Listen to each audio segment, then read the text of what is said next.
गांव के अखाड़े में कुश्ती लड़ने वाला वो लड़का जिसने राजनीति के दंगल में ऐसा दांव चला कि बड़े बड़े दिग्गज चित हो गए। वो लड़का जो गरीबी में पला लेकिन सपने बड़े देखे और फिर उन सपनों को पूरा भी किया। कभी लोहिया के साथ समाजवाद का झंडा उठाया तो कभी चौधरी चरण सिंह के साथ किसानों की लड़ाई लड़ी। फिर सियासत ने ऐसा मोड़ लिया कि मायावती से उसकी दुश्मनी सियासी गलियारों में सुर्खियां बन गई। विवाद तो मानो जैसे उसकी परछाई थे। कार सेवकों पर गोलीकांड से लेकर गेस्ट हाउस कांड, अपराधियों से नजदीकियों के आरोप और फिर उसके विवादित बयान, सब कुछ था उसकी कहानी में। किसी ने उसे धरती पुत्र कहा तो किसी ने उसे मुल्ला मुलायम का टैग दे दिया। कभी पहलवान तो कभी शिक्षक और फिर बना सियासत का ऐसा जादूगर जिसने उत्तर प्रदेश की सियासत की पूरी चाल को बदल दिया। यह कहानी उस शख्स की है जिसने सैफई से लखनऊ तक का रास्ता तय किया और भारतीय राजनीति में अपनी अमिट छाप छोड़ दी और एक दिन बना उत्तर प्रदेश का मुख्यमंत्री। नाम मुलायम सिंह यादव। 22 नवंबर साल 1939 उत्तर प्रदेश के इटावा जिले का सैफई गांव, वो गांव जहां पर लगभग 200 किसान परिवार रहते थे। ऐसे ही एक किसान सुघर सिंह यादव की पत्नी मूर्ति देवी 22 नवंबर की सरदरात अपने कच्चे मकान में एक बच्चे को जन्म देती है। गांव के बुजुर्गों के साथ आग तापते सुघर सिंह बच्चे का नाम रखते हैं मुलायम। सुघर सिंह के पास 4 से 5 बीघा खेत और कुछ गाय भैंस थी, जिनकी देखभाल वो और उनका बड़ा बेटा रतन सिंह करते थे। सुघर सिंह अनपढ़ थे, इसलिए उन्हें इसके नुकसान का पता था। वो अपने बेटे रतन सिंह को नहीं पढ़ा पाए, लेकिन मुलायम के साथ वो ये गलती नहीं दोहराना चाहते थे। उन्होंने तय किया कि हर कीमत पर मुलायम को पढ़ाएंगे। उन्होंने मुलायम को अंग्रेजी शिक्षा न दिलाने का फैसला भी किया। सुघर सिंह अंग्रेजी शिक्षा के खिलाफ थे।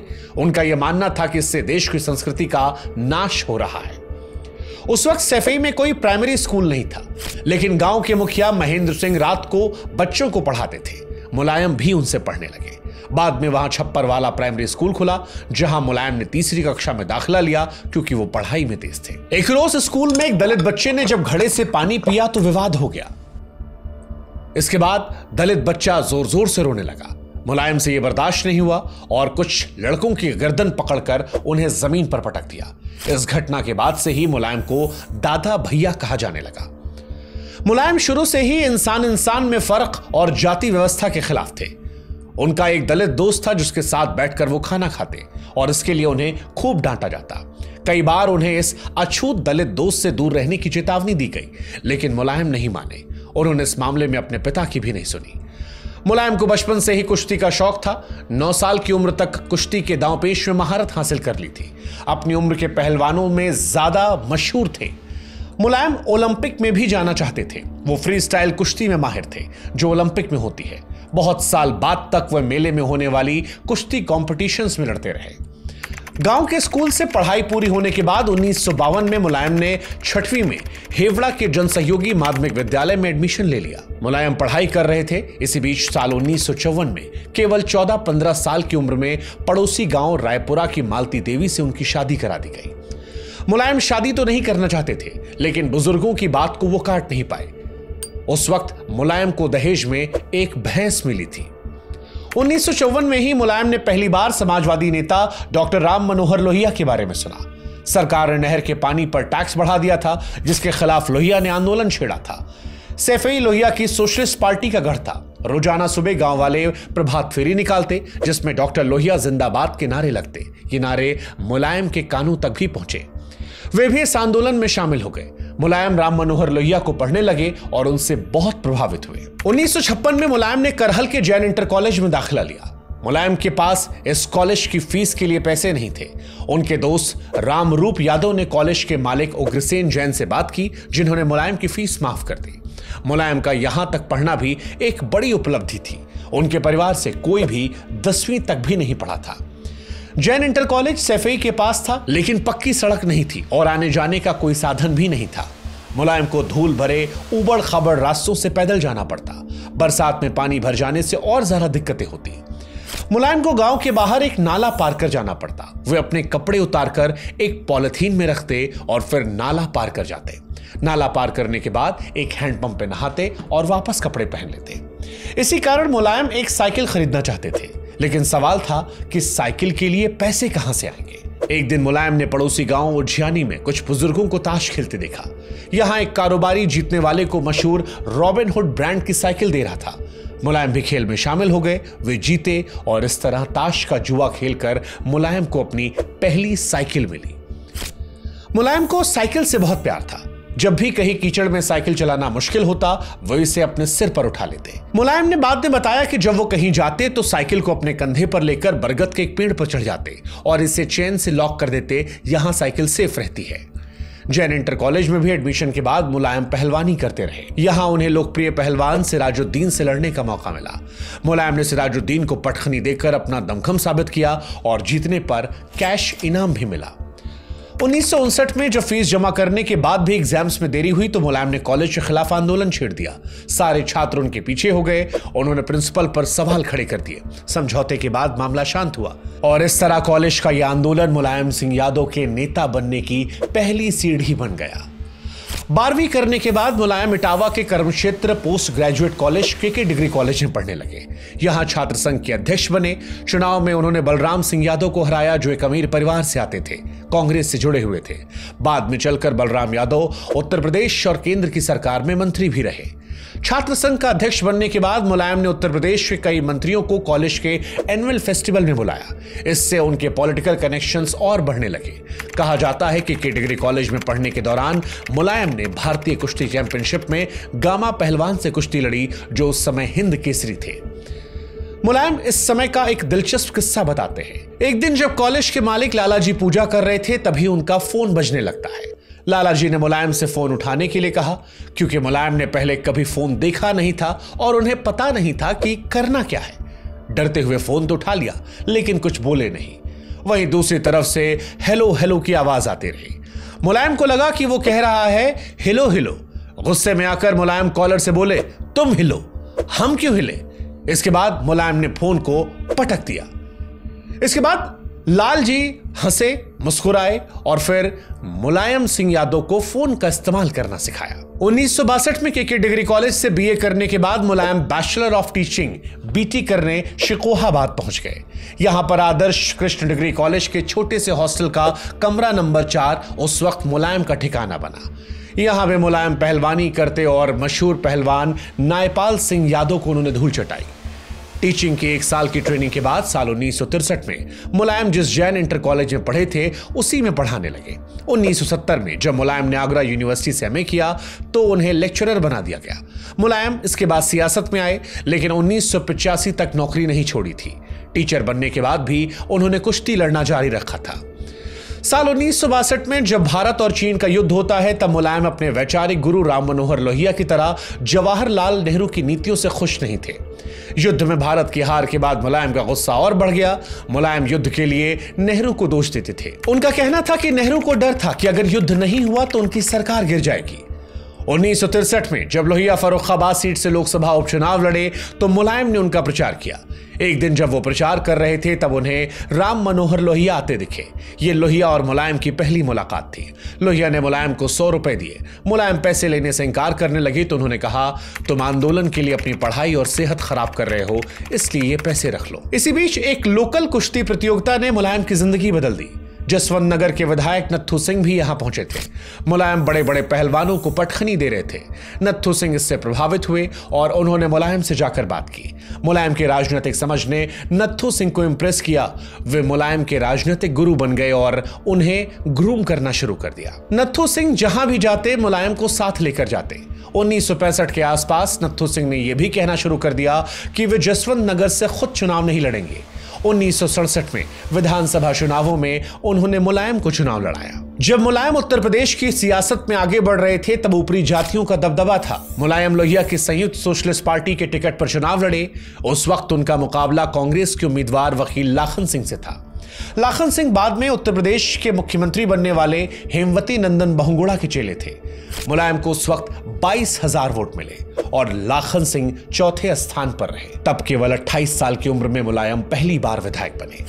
उस वक्त वे उत्तर प्रदेश विधानसभा के सबसे कम उम्र के विधायक थे। इसके कुछ ही महीनों बाद 12 अक्टूबर साल 1967 को अचानक से राम मनोहर लोहिया का निधन हो गया। मुलायम को इससे बड़ा झटका लगा। मुलायम ने बताया कि वो कई दिनों तक सो नहीं पाए। रात को उनकी नींद टूट जाती और उनके दिमाग में लोहिया के शब्द घूमने लगते। इसी बीच साल 1968 में एक ऐसी घटना घटित हुई जिससे मुलायम की जान बाल बाल बची। इटावा के बकेवर के इंस्पेक्टर रघुराज ने थाने में एक दलित महिला के कपड़े उतरवाकर उनके बेटे से उनका रेप करने को कहा था। इस घटना पर बवाल हुआ। मुलायम ने बड़ा आंदोलन छेड़ दिया। प्रदर्शनकारियों के साथ वे थाने की दीवार पर चढ़ गए। इसी दौरान पुलिस ने गोली चला दी। इसमें मुलायम तो बाल बाल बचे, लेकिन उनके 4 साथी मारे गए। मुलायम को गिरफ्तार कर लिया गया और वो 3 हफ्तों तक जेल रहे। 1969 में उत्तर प्रदेश में दोबारा विधानसभा चुनाव हुए, लेकिन इस चुनाव में कांग्रेस के विशंभर सिंह यादव ने मुलायम सिंह यादव को 5277 वोटों से हरा दिया। लोहिया के निधन के बाद मुलायम चौधरी चरण सिंह की नजरों में आए। उन्होंने मुलायम को अपनी छत्र छाया में लिया। वो चौधरी चरण सिंह थे जिन्होंने मुलायम को लिटिल नेपोलियन का नाम दिया। वे मुलायम के जुझारूपन से बहुत प्रभावित थे। मुलायम संयुक्त सोशलिस्ट पार्टी को छोड़कर चरण सिंह की पार्टी भारतीय क्रांति दल में शामिल हो गए।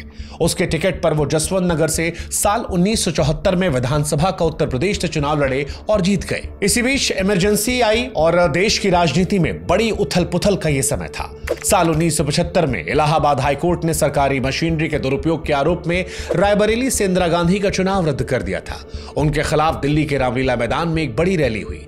इसमें चरण सिंह के साथ मुलायम सिंह यादव भी शामिल हुए। रैली में इंदिरा के इस्तीफे की मांग की गई, लेकिन 24 घंटे के अंदर ही 25 जून साल 1975 को इंदिरा गांधी ने देश में इमरजेंसी लगा दी। जब 25 जून को इमरजेंसी लगाई गई तब मुलायम एक शादी में गए थे। पुलिस उनके घर पहुंची, लेकिन मुलायम नहीं मिले।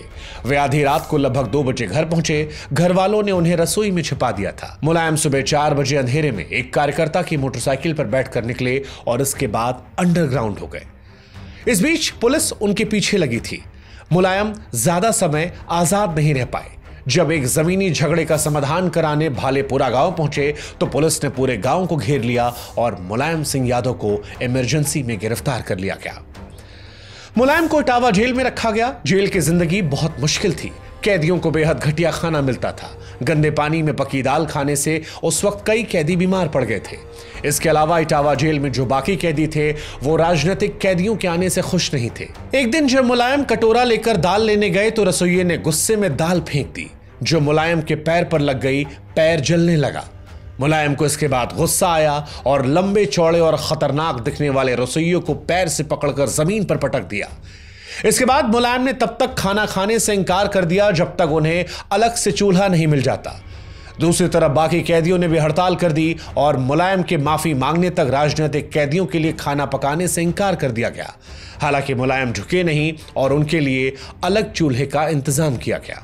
इधर इमरजेंसी के दौरान जबरदस्त नसबंदी हो रही थी। सैफई और आसपास के लोगों की नसबंदी की गई। इसके कारण मुलायम के भाई शिवपाल यादव दहशत में थे। बचने के लिए अपने भाइयों और भतीजों के साथ धान के खेतों में छिप जाते। मुलायम पूरी इमरजेंसी 19 महीने जेल रहे। इंदिरा गांधी ने 18 जनवरी साल 1977 को इमरजेंसी को हटाने का ऐलान किया। इसके 4 दिन बाद 22 जनवरी को मुलायम जेल से बाहर निकले। इमरजेंसी के ठीक बाद चुनाव में मुलायम ने लोगों से कहा कि यह लोकतंत्र और तानाशाही के बीच चुनाव करने का आखिरी मौका है। मुलायम जनता पार्टी के टिकट पर जसवंत नगर से चुनाव लड़े और जीत गए। उत्तर प्रदेश में जनता पार्टी की आंधी देखने को मिली। 425 में से 352 सीटें जीती। राम नरेश यादव तब राज्य के पहले पिछड़े मुख्यमंत्री बने। मुलायम को राम नरेश यादव की सरकार में सहकारिता और पशुपालन मंत्री बनाया गया, लेकिन जल्द ही जनता पार्टी बिखर गई और चौधरी चरण सिंह ने लोकदल बना लिया। मुलायम भी इसमें शामिल हो गए। 1980 के यूपी विधानसभा चुनावों में मुलायम जसवंत नगर से कांग्रेस के बलराम यादव से चुनाव हार गए। ये वही बलराम यादव थे जिन्हें मुलायम ने कॉलेज में स्टूडेंट यूनियन के चुनाव में हराया था। मुलायम और बलराम के बीच कट्टर दुश्मनी थी।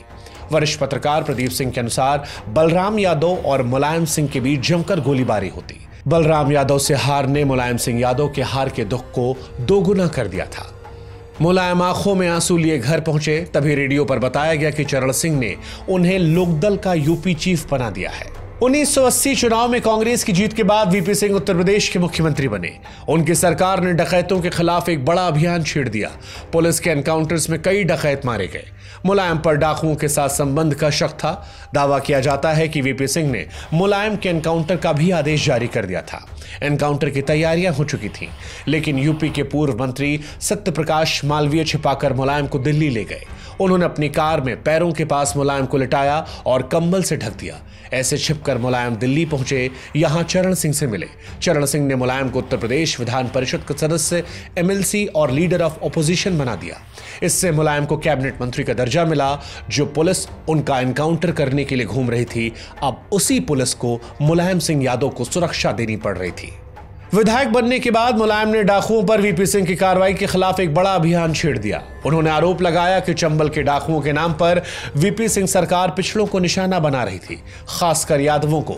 यादवों के गांवों में कहर ढाया जा रहा, कई पिछड़े और यादव पुलिस एनकाउंटर में मारे गए हैं। मुलायम के करीबी रहे अमर सिंह ने बाद में कहा कि वीपी सिंह ने मुलायम को हमेशा बीहड़ का डाकू समझा और वो उनसे उतनी ही नफरत करते थे। अगर उनका बस चलता तो वो मुलायम को एनकाउंटर में मरवा देते। मुलायम के ऊपर से एक खतरा तो टल गया था, लेकिन जल्द ही दूसरा खतरा आ गया। मार्च 1984 की शुरुआत की बात है। मुलायम मैनपुरी के मई खेड़ा गांव की एक शादी में शामिल होकर रात लगभग 10 बजे अपनी एम्बेसडर कार से इटावा लौट रहे थे, लेकिन थोड़ी दूर चलते ही एक आम के बाग से बदमाशों ने हमला कर दिया। मुलायम की कार के आगे मोटरसाइकिल पर चल रहे नेत्रपाल सिंह और छोटे लाल को कई गोलियां लग गई। छोटे लाल की मौके पर मौत हो गई। इसके बाद मुलायम की कार पर भी गोलियां चलने लगी। बचने के लिए मुलायम नीचे झुक गए। उनकी सुरक्षा में तैनात पुलिसकर्मी बदमाशों पर जवाबी फायरिंग करने लगे। इसी बीच लगभग आधे घंटे गोलियां चली। मुलायम की कार में 9 गोलियां लगी, लेकिन गनीमत थी कि उन्हें एक भी गोली नहीं लगी। जब बदमाशों की तरफ से फायरिंग बंद हुई, तब पुलिसकर्मियों ने मुलायम के चारों तरफ घेरा बनाया और जीप से पास के थाने में ले गए। इसी बीच इलाके में यह अफवाह फैल गई कि मुलायम मारे गए हैं। उनके थाने पहुंचने के बाद लोगों को पता चला कि वो ठीक है। आरोप लगा कि मुलायम के पुराने दुश्मन बलराम सिंह यादव के लोगों ने यह हमला किया है। इससे राज्य में मुलायम और कांग्रेस की दुश्मनी और ज्यादा बढ़ गई। मुलायम बच गए थे, लेकिन 31 अक्टूबर साल 1984 को इंदिरा गांधी की हत्या कर दी गई। इसके बाद दिल्ली और देश भर में सिख विरोधी दंगे हुए। दंगों के दौरान मुलायम ने दंगाई भीड़ से एक सिख की जान बचाई। 31 अक्टूबर की रात को मुलायम सिंह कर्पूरी ठाकुर के साथ दिल्ली थे। तभी उन्हें तुगलक रोड पर हेलोजन रोशनी में चिल्लाता हुआ सिख दिखाई पड़ा। उसकी गर्दन में एक टायर था जो सुलग रहा था। मुलायम ने अपने कुर्ते की बाहें ऊपर की और 6 फुट की दीवार पर चढ़ गए। यहां से दंगाइयों पर चिल्लाने लगे। उन्हें गुस्से में आता देख दंगाई वहां से भाग गए और इस सिख की जान बच गई। 1985 विधानसभा चुनावों में मुलायम लोकदल की टिकट पर जसवंत नगर से चुनाव जीते। लोकदल ने उन्हें विधानसभा में लीडर ऑफ ऑपोजिशन बना दिया था, लेकिन साल 1986 में चौधरी चरण सिंह बीमार हो गए। हेमवती नंदन बहुगुणा ने पार्टी अपने हाथ में ली और इसी बीच लोकदल के एक खेमे ने चरण सिंह के अमेरिका रिटर्न बेटे अजीत सिंह को राजनीति में आने के लिए मना लिया। पार्टी के लिए हेमवती बहुगुणा और अजीत सिंह में टकराव होने लगा, जिसमें मुलायम हेमवती बहुगुणा के साथ रहे। इसी कारण अजीत सिंह ने उन्हें विधानसभा में लीडर ऑफ ऑपोजिशन के पद से हटा दिया। कहा जाता है कि मुलायम को कुछ महीने पहले चौधरी चरण सिंह ने अपना बेटा और राजनीतिक उत्तराधिकारी बनाया था। 26 मई साल 1987 को चरण सिंह की मौत हो गई। इसके बाद पार्टी 2 हिस्सों में बंट गई, लोकदल अजीत और लोकदल बहुगुणा। मुलायम लोकदल बहुगुणा के यूपी चीफ बने। इस समय उत्तर प्रदेश की राजनीति में 2 बड़े बदलाव हो रहे थे। पहला, ओबीसी का प्रभाव बढ़ने लगा था। इससे कांग्रेस कमजोर होने लगी थी, जिसमें ऊपरी जातियों का दबदबा था। दूसरा, राम मंदिर आंदोलन के चलते राज्य में कम्युनल पोलराइजेशन भी हो रहा था। इसी माहौल में 1987 में मुलायम ने राज्य में क्रांति रथ यात्रा निकाली। उन्होंने इस रथ यात्रा की शुरुआत कानपुर के पास स्थित अकबरपुर से की। अकबरपुर की 1857 की क्रांति में अहम भूमिका थी। यहाँ के मुसलमान और हिंदू कंधे से कंधा मिलाकर अंग्रेजों से लड़े थे। इसीलिए अकबरपुर से अपनी रथ यात्रा की शुरुआत का मुलायम ने संदेश दिया कि उनकी राजनीति में हिंदू और मुसलमान दोनों की बराबर की भागीदारी होगी। यात्रा के दौरान रैलियों में गाना बजता रहा, नाम मुलायम सिंह है लेकिन काम बड़ा फौलादी है। मुलायम ने जल्द ही खुद को ओबीसी समाज के बड़े नेता के तौर पर स्थापित कर लिया। इसके साथ ही बाबरी मस्जिद मामले में कड़ा स्टैंड लेकर कांग्रेस के मुस्लिम वोट बैंक को तोड़ने की शुरुआत भी कर दी। साल 1989 तक मुलायम एक अहम नेता बन चुके थे। इसी बीच कई विपक्षी पार्टियों ने मिलकर जनता दल बनाया। मुलायम इसके यूपी चीफ बने। साल 1989 में देश के साथ साथ उत्तर प्रदेश के विधानसभा चुनाव होते हैं। ये कई मायनों में देश के पहले चुनाव थे जिसमें सेक्युलरिज्म और कम्युनलिज्म का सीधा मुकाबला था। मुलायम सिंह यादव ने चुनाव में जीतोड़ मेहनत की और उनकी मेहनत के दम पर उत्तर प्रदेश में जनता दल की लोकसभा में 85 में से 48 सीटें आती हैं। विधानसभा में 422 में से 208 सीटें आती हैं। इसी के साथ उत्तर प्रदेश से कांग्रेस की विदाई हमेशा के लिए हो गई। इसके बाद कांग्रेस कभी भी उत्तर प्रदेश में पावर में नहीं आई और हर बढ़ते चुनाव के साथ वो और कमजोर हो गई। वीपी सिंह केंद्र में प्रधानमंत्री बन गए। अब बारी थी उत्तर प्रदेश का मुख्यमंत्री चुनने की। वीपी सिंह और मुलायम भले ही एक पार्टी में थे, लेकिन दोनों की पुरानी दुश्मनी थी। वीपी सिंह किसी भी हालत में मुलायम को मुख्यमंत्री नहीं बनने देना चाहते थे। वे चाहते थे कि अजीत सिंह मुख्यमंत्री बने, लेकिन विधायक मुलायम के साथ थे। मुख्यमंत्री चुनने के लिए हुई विधायक दल की बैठक में वीपी सिंह ने अपने सेंट्रल ऑब्जर्वर्स के जरिए एक चिट्ठी भेजी। अजीत सिंह को लगा कि वीपी सिंह के आदेश की मदद से वो सत्ता में बैठ जाएंगे, लेकिन मुलायम ने इस चिट्ठी को बैठक में पढ़े जाने से रोक दिया। उन्होंने सेंट्रल ऑब्जर्वर से कहा कि आप यहां चुनाव कराने आए हैं तो निष्पक्ष चुनाव कराइए। जिसके बाद विधायकों ने मुलायम सिंह को चुना और 5 दिसंबर साल 1989 को केडी सिंह बाबू स्टेडियम में पहली बार मुलायम मुख्यमंत्री के तौर पर शपथ लेते हैं। मुलायम सिंह यादव राज्य के पहले ऐसे मुख्यमंत्री थे जिसने राज्यपाल भवन के बाहर शपथ ली। शपथ लेने के बाद मुलायम ने कहा, आज लोहिया का सपना पूरा हुआ है। आज एक किसान का बेटा उत्तर प्रदेश का मुख्यमंत्री बना है। उत्तर प्रदेश की राजनीति में पिछड़ों के उदय की शुरुआत हो चुकी थी। मुलायम की सरकार को बीजेपी और लेफ्ट फ्रंट ने बाहर से समर्थन दिया था। इस वक्त मुलायम की निजी जिंदगी में भी चीजें तेजी से बदल रही थी। उनकी पत्नी मालती देवी की तबीयत खराब रहने लगी थी। इसी समय उनके जीवन में साधना गुप्ता आई। वे मुलायम सिंह यादव से 20 साल छोटी थी। औरैया की रहने वाली साधना शादीशुदा थी। उनकी 1986 में चंद्र प्रकाश गुप्ता से शादी हो चुकी थी। 1 साल बाद उन दोनों का एक बेटा हुआ जिसका नाम प्रतीक रखा गया। इसके कुछ सालों बाद साधना ने चंद्र प्रकाश से तलाक ले लिया। साधना की दिलचस्पी सियासत में भी थी और इसी से वो मुलायम के संपर्क में आई। उन दिनों मुलायम की मां मूर्ति देवी की तबीयत खराब रहती थी। साधना उनकी देखभाल करने लगी।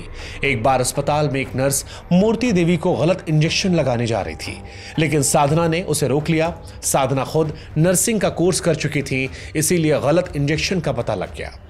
इसके बाद से मुलायम साधना को बहुत मानने लगे। दोनों करीब आ गए। उन्होंने साधना के बेटे प्रतीक को अपना नाम दिया। 1994 में स्कूल के फॉर्म में प्रतीक ने अपने पिता का नाम MS यादव लिखा। उन्होंने एड्रेस में मुलायम सिंह यादव का पता लिखा। मीडिया रिपोर्ट्स की माने तो मुलायम ने 1988 में पहली बार अखिलेश यादव को साधना से मिलवाया, लेकिन अखिलेश को साधना पसंद नहीं आई थी। दावा तो यहां तक किया जाता है कि अखिलेश ने साधना को थप्पड़ मार दिया था।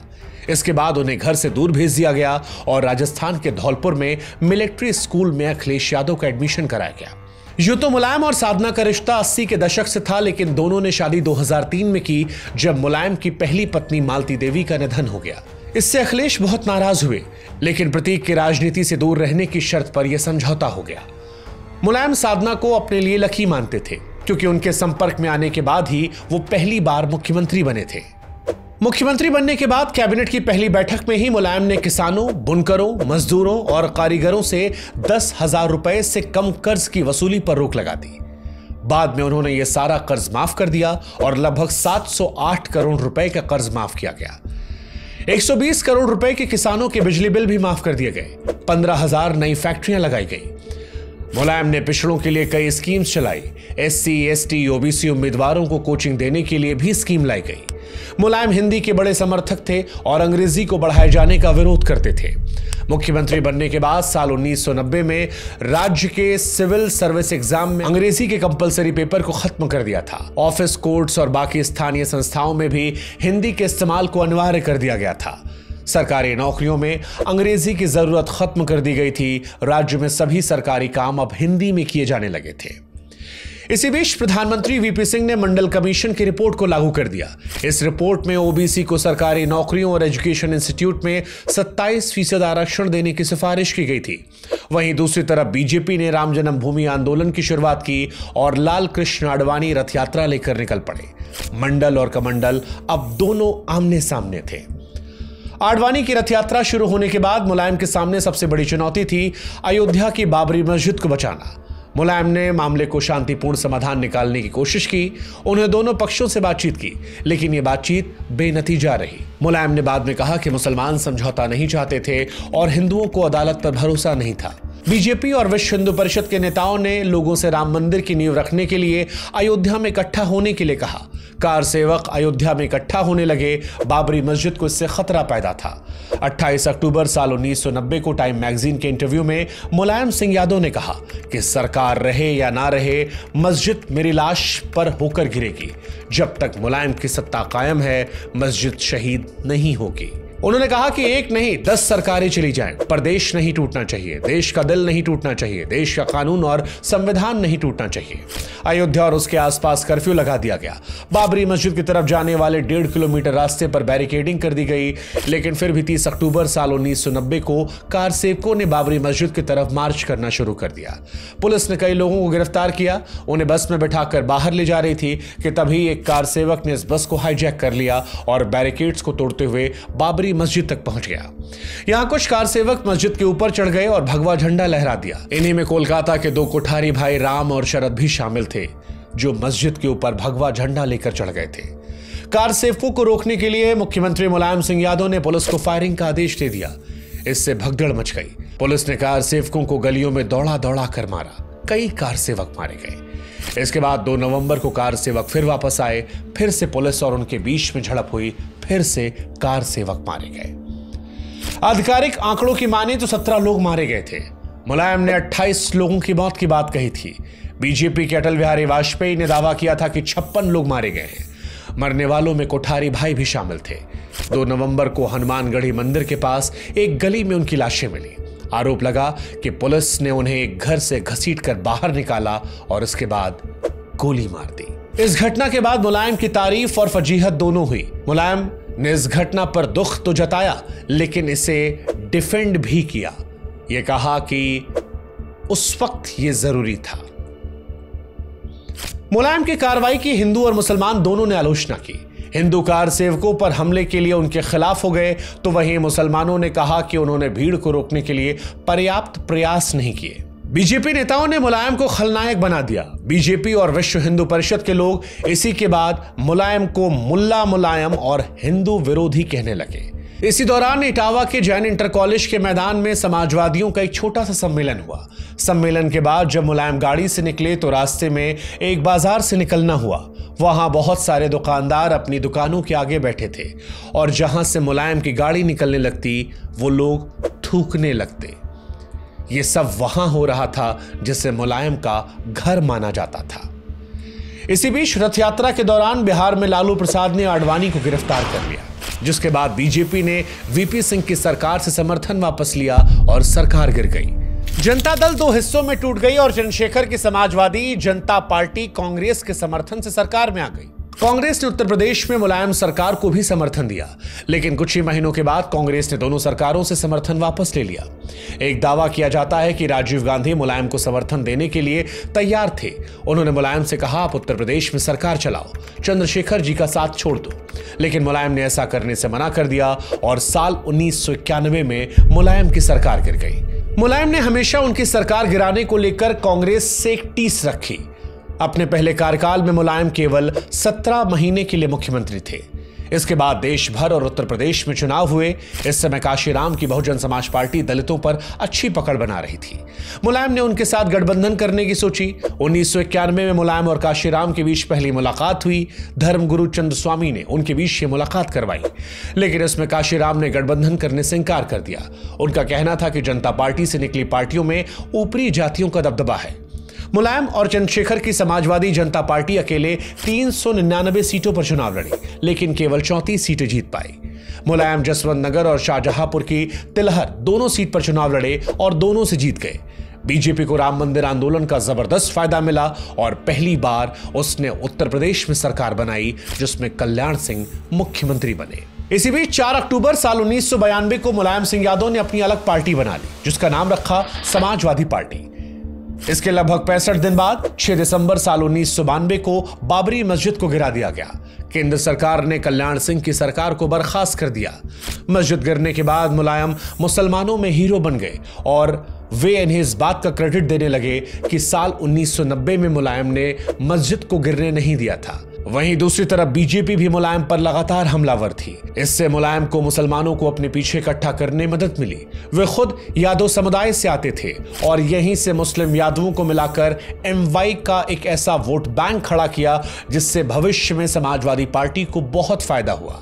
यही वो कॉम्बिनेशन है जिसे MY कॉम्बिनेशन कहते हैं और ये अहम इसलिए क्योंकि यूपी में मुसलमानों की आबादी लगभग 19% और यादवों की आबादी 9 से 10%, कुल मिलाकर ये 30% हो जाते हैं, जो उस समय किसी भी पार्टी को सत्ता में पहुंचाने के लिए काफी थे। MY फैक्टर से मुलायम राज्य और देश की राजनीति में एक अहम हिस्सा बन गए। बाबरी मस्जिद गिरने के बाद एक रैली में मुलायम ने कहा, यह ऐतिहासिक पल है, सांप्रदायिक ताकतें तूफान की गति से बढ़ रही हैं। आपके भाई मुलायम ने लंगोट कस ली है, मैं उनको खत्म करके ही दम लूंगा। इसके बाद बीजेपी को रोकने के लिए मुलायम और काशीराम साथ आए। साल 1993 विधानसभा चुनावों के लिए गठबंधन किया। इस गठबंधन से नारा निकला, मिले मुलायम काशीराम, हवा में उड़ गए जय श्री राम।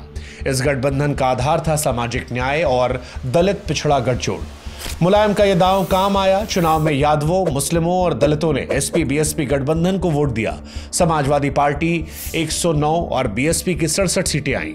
दोबारा मिलकर सरकार बनाई और 177 सीटें जीतने वाली बीजेपी, जो सबसे बड़ी पार्टी थी, वो विपक्ष में बैठने को मजबूर हुई।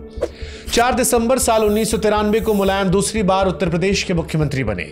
मुलायम के पास गैर बीजेपी पार्टियों और निर्दलियों को मिलाकर 242 विधायकों का समर्थन था। उस वक्त कांग्रेस ने भी उन्हें समर्थन दिया। चुनाव में मुलायम शेखोहाबाद, जसवंत नगर और निधौली कला 3 सीटों से लड़े और तीनों ही सीटों पर जीत गए। दूसरी बार मुख्यमंत्री बनने के बाद मुलायम ने सबसे पहले नकल के खिलाफ बीजेपी सरकार का एंटी कॉपिंग एक्ट रद्द कर दिया। अब यह उस वक्त छात्रों को दिमाग में रखकर किया गया था। हालांकि इसका असर यह हुआ कि बड़े पैमाने पर उत्तर प्रदेश में इसके बाद नकल की शुरुआत हो गई।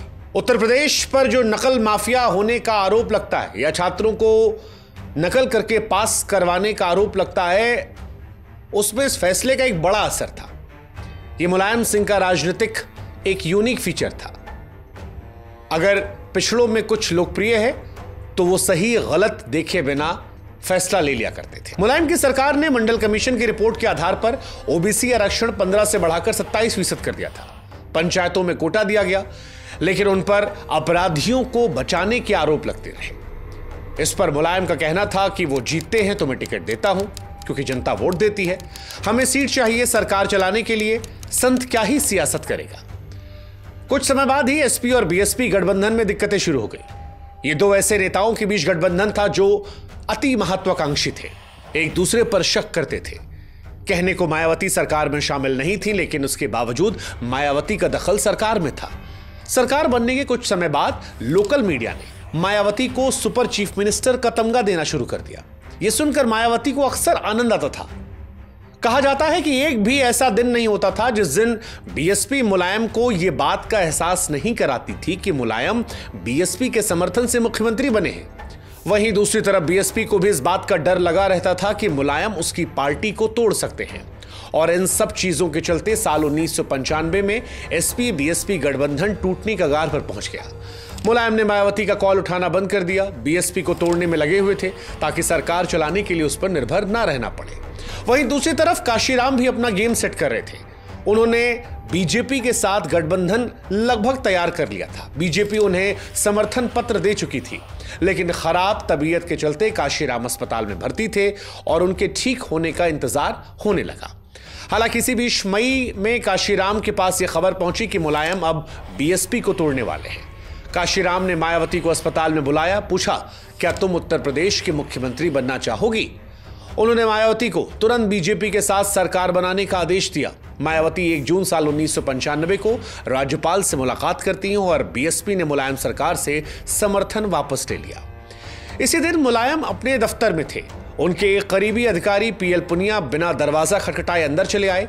पुनिया ने मुलायम के कान में कुछ कहा और एक पर्ची पकड़ाई गई। जो भी उन्होंने कहा उसे सुनकर मुलायम परेशान हो गए और अपने साथ बैठे एसपी नेताओं से कहा कि अब चुनाव की तैयारियां शुरू करो। प्लानिंग की गई कि बीएसपी को तोड़कर उसके कुछ विधायकों को अपनी तरफ लाया जाएगा ताकि फिलहाल सरकार बचाई जाए। सरकार में रहने के लिए मुलायम को बीएसपी के 69 में से 1/3 यानी 23 विधायकों के समर्थन की जरूरत थी, लेकिन उनके पास सिर्फ 15 विधायकों का समर्थन था। ये विधायक पाने के लिए भी मुलायम ने कुछ ऐसा किया जो उनके राजनीतिक जीवन पर एक बड़े धब्बे की तरह रहा। दरअसल 2 जून को मायावती लखनऊ के मीराबाई गेस्ट हाउस में बीएसपी विधायकों के साथ बैठक कर रही थी। पहले दौर की बैठक के बाद मायावती स्वीट नंबर 1 में चली गई। इसी बीच बाहर से तेज आवाजें आने लगी। कुछ विधायकों ने बाहर निकलकर देखा तो डरे डरे वो अंदर चले आए। उन्होंने चिल्लाकर कहा कि एसपी के गुंडों ने हमला कर दिया है।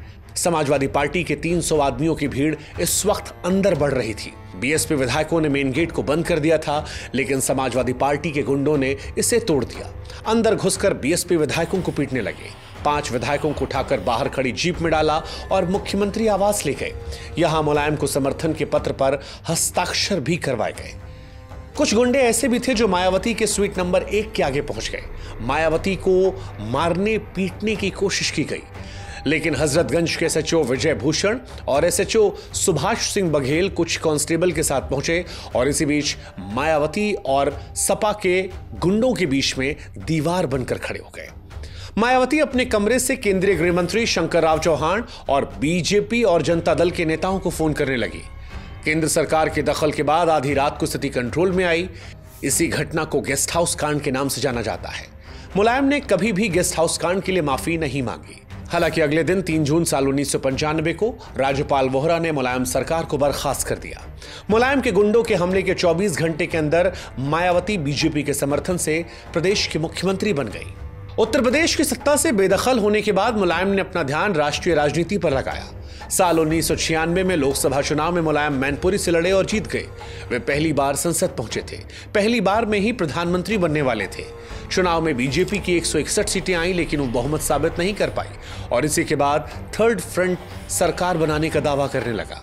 समाजवादी पार्टी की 17 सीटें आई थी और वो गठबंधन में एक अहम पार्टनर थी। इसी समय पर फ्रंटलाइन मैगजीन ने खबर छापी जिसमें लिखा था मुलायम को संयुक्त मोर्चा के 179 में से 110 सांसदों का समर्थन है।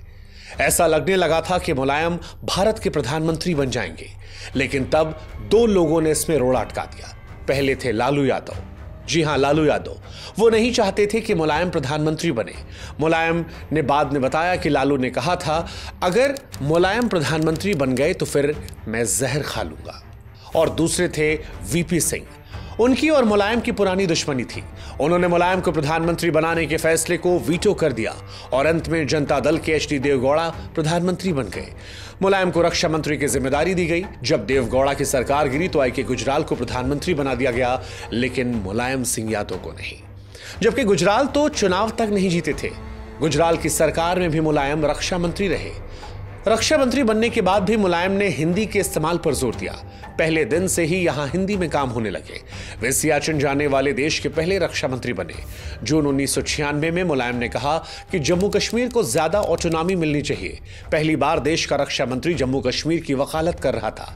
मुलायम पर देश को टुकड़ों में बांटने की साजिश करने जैसे गंभीर आरोप लगने लगे। रक्षा मंत्री के तौर पर मुलायम चीन को लेकर हमेशा सख्त रहे। उनका कहना था कि चीन भारत का पाकिस्तान से बड़ा दुश्मन है और हमें चीन से मुकाबले के लिए हमेशा तैयार रहना चाहिए। अंत तक मुलायम अपनी इसी बात पर कायम रहे। 1999 में मुलायम ने सोनिया गांधी को देश का प्रधानमंत्री नहीं बनने दिया। इसी साल एक वोट से अटल बिहारी वाजपेयी की सरकार गिर गई थी। कहा जाता है कि कांग्रेस अध्यक्ष सोनिया गांधी प्रधानमंत्री बनकर एक गठबंधन सरकार को चलाने के लिए तैयार हो गई थी। वे राष्ट्रपति से मुलाकात करती हैं। 272 सांसदों के समर्थन से प्रधानमंत्री के तौर पर सरकार बनाने का दावा भी पेश करने वाली थी। इसमें मुलायम के 32 सांसद शामिल थे, लेकिन ऐन मौके पर मुलायम सिंह ने यू टर्न ले लिया। सोनिया के विदेशी मूल का मुद्दा उठाकर समर्थन वापस लिया। यह मुलायम की सोची समझी रणनीति थी।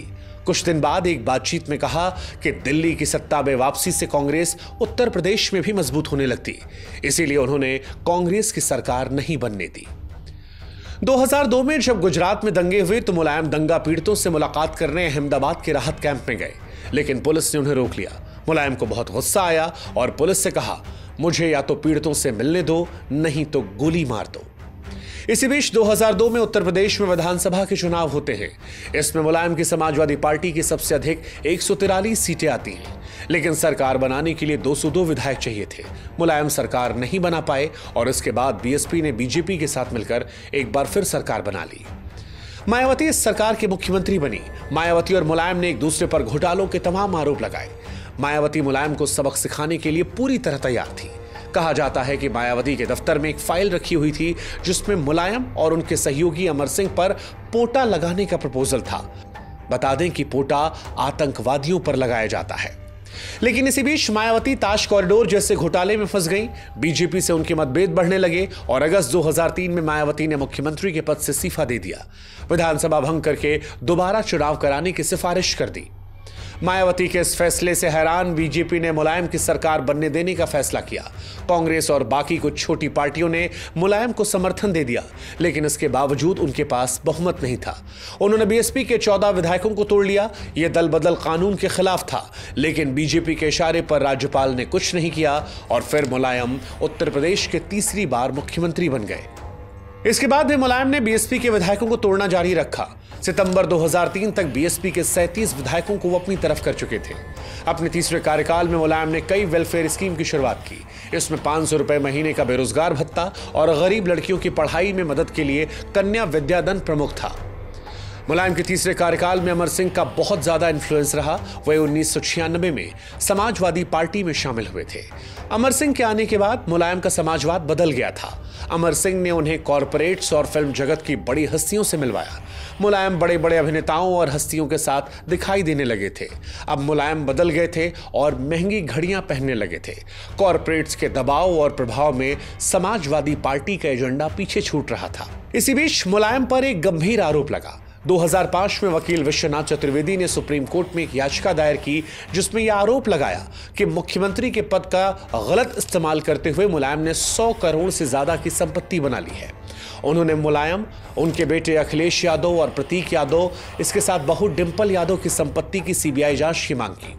1 मार्च 2007 को सुप्रीम कोर्ट ने सीबीआई से इस मामले की शुरुआती जांच करके यह देखने के लिए कहा कि क्या केस बनता है या फिर नहीं। इसी बीच 2007 में उत्तर प्रदेश में विधानसभा के चुनाव होते हैं और इसमें मुलायम ने हाई प्रोफाइल चुनाव प्रचार करवाया। अखबारों में अमिताभ बच्चन के साथ उनके ऐड छपे थे। ये समाजवादी पार्टी के प्रचार करने के ट्रेडिशनल तरीके से बिल्कुल अलग थे। पहले मुलायम सभाएं करते थे, वोटरों के पास व्यक्तिगत तौर पर जाते थे, वोट मांगते थे, लेकिन इस बार कहानी अलग थी। इस चुनाव में मुलायम इटावा की भरथना और बदायूं की गुन्नौर सीट से चुनाव लड़ते हैं। दोनों सीटों पर जीत भी जाते हैं, लेकिन मुलायम की समाजवादी पार्टी चुनाव हार जाती है। उसका वोट परसेंटेज हालांकि पिछली बार 25% के बराबर ही रहा, लेकिन इस बार मुलायम की पार्टी की सीटें कम हो गई थी, 97 सीटों पर सिमट गई थी। मायावती दलितों और ब्राह्मणों का साथ लाने में कामयाब रही थी और बीएसपी 206 सीटें लाकर अपने अकेले दम पर सरकार बनाती है। मुलायम उत्तर प्रदेश में चुनाव हार गए थे, लेकिन अभी भी देश की राजनीति में एक बड़ी ताकत थे और इसकी वजह थी लोकसभा में उनकी 36 सीटें। 2008 में भारत अमेरिका न्यूक्लियर डील के चलते जब लेफ्ट फ्रंट ने मनमोहन सरकार से समर्थन वापस लिया तो मुलायम सरकार बनाने और गिराने की स्थिति में थे। मुलायम ने शुरू में न्यूक्लियर डील का विरोध किया। मुलायम को डर था कि अगर डील का समर्थन किया तो इससे उनके मुस्लिम वोटर्स नाराज हो सकते हैं, जिसमें अमेरिका के खिलाफ माहौल था। इस समय कांग्रेस और मुलायम के संबंध भी अच्छे नहीं थे, क्योंकि सोनिया गांधी मुलायम को पसंद नहीं करती थी और उनके मायावती के साथ ज्यादा बेहतर संबंध थे। लेकिन अमर सिंह के कहने पर मुलायम ने कांग्रेस से कांटेक्ट किया। उन्होंने मुलायम को एपीजे अब्दुल कलाम से भी मिलवाया, जिन्होंने मुलायम को बताया कि इस डील से देश को आखिर फायदा क्या होगा। मुलायम सरकार को बचाने के लिए तैयार हो गए। जब नो कॉन्फिडेंस मोशन पर वोटिंग हुई तो मनमोहन सरकार को 256 के मुकाबले 275 वोट मिले थे। समाजवादी पार्टी के समर्थन से मनमोहन सिंह की सरकार बच गई थी। यहां पर मुलायम के कांग्रेस को समर्थन देने का एक और कारण माना गया, उनके खिलाफ चल रही सीबीआई की जांच। ऐसा आरोप लगता है कि यूपीए सरकार ने सीबीआई का इस्तेमाल करते हुए मुलायम परिवार को उस दौर में अपने इशारों पर नचाया। सरकार की मर्जी के हिसाब से सीबीआई ने कई बार कोर्ट में अपने एफिडेविट बदले ताकि मुलायम सिंह पर प्रेशर डालकर काम निकलवाया जा सके। 2007 में उत्तर प्रदेश की सत्ता जाने से कांग्रेस के लिए मुलायम को मैनिपुलेट करना और ज्यादा आसान हो गया था। सीबीआई ने शुरुआत में कहा कि मुलायम के पास उनकी कमाई से 2.63 करोड़ रुपए ज्यादा की संपत्ति है। लेकिन मुलायम के मनमोहन सरकार को बचाने के बाद 2008 में सीबीआई ने सुप्रीम कोर्ट से कहा कि वो मुलायम परिवार के खिलाफ केस को बंद करना चाहती है। विश्वनाथ चतुर्वेदी ने इसका विरोध भी किया। केस चलता रहा। आरोप लगता है कि चतुर्वेदी खुद कांग्रेस के आदमी थे। इसके बाद 2009 में देश में लोकसभा के चुनाव होते हैं। मुलायम सिंह यादव वापसी करने के लिए डेस्परेट थे। यहां पर एक बड़ी गलती कर दी। अमर सिंह के कहने पर बीजेपी से निकले कल्याण सिंह से गठबंधन कर लिया। इससे मुसलमान वोटर में मुलायम की छवि को बड़ा नुकसान पहुंचा, क्योंकि कल्याण सिंह ही वही व्यक्ति थे जिनके राज में बाबरी मस्जिद को गिराया गया था। चुनाव में समाजवादी पार्टी की सीटें घटकर 23 सीटों तक सीमित रह गई। इसके बाद मुलायम ने अपने बेटे अखिलेश को आगे करना शुरू किया। 2011 में जब उत्तर प्रदेश में विधानसभा के चुनाव होते हैं तो इसमें अखिलेश समाजवादी पार्टी के चेहरे के तौर पर सामने आते हैं। राज्य में साइकिल रैलियां निकाली। हजारों किलोमीटर साइकिल चलाते हुए उत्तर प्रदेश के कोने कोने में अखिलेश गए। घोषणा पत्र में बिजली, पानी, नौकरी और फ्री लैपटॉप देने का वायदा भी किया। वोटिंग खत्म होने से 3 दिन पहले मुलायम ने अपने एक इंटरव्यू में कहा कि अगर जनता अखिलेश को वोट देती है तो वो उन्हें मुख्यमंत्री बना देंगे। जब नतीजे सामने आए तो समाजवादी पार्टी को स्पष्ट बहुमत मिला था। उसकी 403 में 224 सीटें आई थी। अयोध्या से समाजवादी पार्टी के तेजनारायण पांडे जीते थे। 21 साल से यह सीट बीजेपी लगातार जीतती आ रही थी। मुलायम ने कहा कि अयोध्या ने मुझे माफ कर दिया है। मुलायम ने अपने वादे के मुताबिक इसके बाद अखिलेश यादव को मुख्यमंत्री बना दिया। मुख्यमंत्री अखिलेश यादव थे, लेकिन सरकार का रिमोट कंट्रोल मुलायम सिंह के हाथ में था। वे मुख्यमंत्री के फैसलों को बदल दिया करते थे, सरकार की सबके सामने आलोचना करते और अपने बेटे के विरोधियों का साथ देते। सरकार और पार्टी में इतने पावर सेंटर बन गए कि विरोधी इस बात को कहने लगे कि सरकार में 4.5 मुख्यमंत्री हैं, मुलायम, राम गोपाल यादव, शिवपाल यादव, आजम खान और आधे मुख्यमंत्री अखिलेश यादव। इसी समय मुलायम ने एक और यू टर्न ले लिया। 2012 में पहले उन्होंने ममता बनर्जी के साथ मिलकर राष्ट्रपति पद के लिए 3 नाम दिए: प्रधानमंत्री मनमोहन सिंह, पूर्व राष्ट्रपति एपीजे अब्दुल कलाम और सोमनाथ चटर्जी। लेकिन फिर मुलायम ने ममता को धोखा दिया और कांग्रेस के प्रणब मुखर्जी का नाम आगे कर दिया, जो बाद में देश के राष्ट्रपति बने। 2013 में नेशनल फूड सिक्योरिटी बिल को पास करवाने में मुलायम ने कांग्रेस की सरकार की काफी मदद की। इसी समय सीबीआई ने आय से अधिक संपत्ति के मामले में मुलायम को क्लीन चिट दे दी। उसने सुप्रीम कोर्ट में कहा कि मुलायम के खिलाफ पर्याप्त सबूत नहीं है। अपनी पुरानी फाइंडिंग्स पर सीबीआई ने कहा कि उसने मुलायम द्वारा लिए गए लोन को भी उनकी कमाई में जोड़ दिया था। इनमें ऑस्ट्रेलिया में अखिलेश की पढ़ाई के लिए लिया गया लोन भी शामिल था। इसी बीच 2013 में मुजफ्फरनगर में दंगे होते हैं और समाजवादी पार्टी को काफी नुकसान होता है। मुलायम और अखिलेश को यादवों और मुस्लिम के नेता के तौर पर देखा जाने लगा। आरोप लगा कि वह केवल कुछ ओबीसी समूहों, खासकर यादवों को ही आगे बढ़ा रहे हैं। यादवों में भी धारणा बनी केवल कमरिया यादवों को फायदा पहुंचाया जा रहा है, जिससे मुलायम परिवार आता है। इसी के चलते घुस यादव जैसे बाकी यादव और कुर्मी जैसे गैर यादव ओबीसी समाजवादी पार्टी से दूर हो गए। बीजेपी ने इसका और मुजफ्फरनगर दंगों का फायदा उठाया। वह गैर यादव ओबीसी को अपनी तरफ करने में कामयाब रही। इधर 2014 लोकसभा चुनावों के प्रचार के दौरान मुलायम का एक बयान काफी चर्चित रहा और विवादित रहा। रेप के लिए फांसी की सजा का विरोध करते हुए उन्होंने कहा कि लड़के हैं, गलती हो जाती है। मुलायम ने कहा उनकी सरकार ऐसे कानूनों को बदलने की कोशिश करेगी और रेप का झूठा आरोप लगाने वालों को सजा दी जाएगी। उनके इस बयान का उस दौर में जबरदस्त विरोध हुआ और आज भी समाजवादी पार्टी पर निशाना साधने के लिए इस बयान का इस्तेमाल विरोधी पार्टियां करती हैं। समाजवादी पार्टी की खिसकती जमीन का असर 2014 चुनाव के नतीजों में भी दिखाई पड़ा। बीजेपी यूपी की 80 में से 71 सीटें जीत गई। समाजवादी पार्टी केवल 5 सीटें जीत पाई। जीतने वाले 5 उम्मीदवार मुलायम के परिवार से थे। इससे मुलायम पर परिवारवाद के आरोप और ज्यादा मजबूत हो गए। वे खुद 2 सीटें आजमगढ़ और मैनपुरी से चुनाव लड़े और दोनों जीते थे।